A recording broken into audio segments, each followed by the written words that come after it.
غیر قانوني حجیانو د پاره سعودي عرب حکومت زبردست پلانینګ د ازل کړی دی. غیر قانوني حجیان هغه حجیانی چې کم سړی بغیر د سعودي عرب د پرمیشن نه حج ته ځي د سعودي عرب حدودو کې د حج دوران داخلي کیږي نو هغه غیر قانوني حجی کهلاویږي جی. دو تصویران تاسو له پسکرین باندې ښکاری دار سعودي عرب پولیس د ازل د دوه ډرون کیمرې تیاری کړی دي چې په دې باندې باغی غیر قانوني خلک رانیسي کم چې پغلا باندې جج کوي بغیر د پرمیشن نه بغیر د اجازت نه جی. اوس په ډېر مرګري وایي چې سعودي عرب ولا مطلب عبادت نه خلک روکاوي نه جیل ته ګوره د هر ملک کسان راځي حج د پاره او بیا کسان ډېر زیات شیرش ډېر زیات شناغي کې بیا خلک مړ کېدي هم شي دغه حادثو نه بچ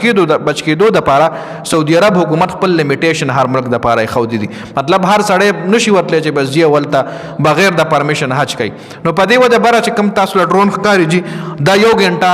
مطلب هوا کې ګرځېدی شي ور دې کې اجري کیمرې لګېدلې دي چې یو کس سره مطلب دغه پوره فیس دغه پوره هر څه دا راښکې شي جی. خو دا کومه چې ښکته را جهاز والا کیمره ده دا انتهایی ډینجر کیمره ول ځکه وایم چې دې کې 360 کیمرې لګېدلې او 40 کیلومتره پورې دې ګرځېدی چې 40 کیلومتره زه د پولیس ته کور کول شي. نو د حج حدود کې 40 کیلومتره پورې به دا کیمرې ګرځي او چې کم الیګل سړی وي ډایرکټ په فیس رانیسي فیس نه غیله پوره انفارمیشن راځي چې دا سړی د پرمیشن اخیستلی دی دا لیګل دی که الیګل دی چې الیګل وي ډایرکټ پې رانیسي جی.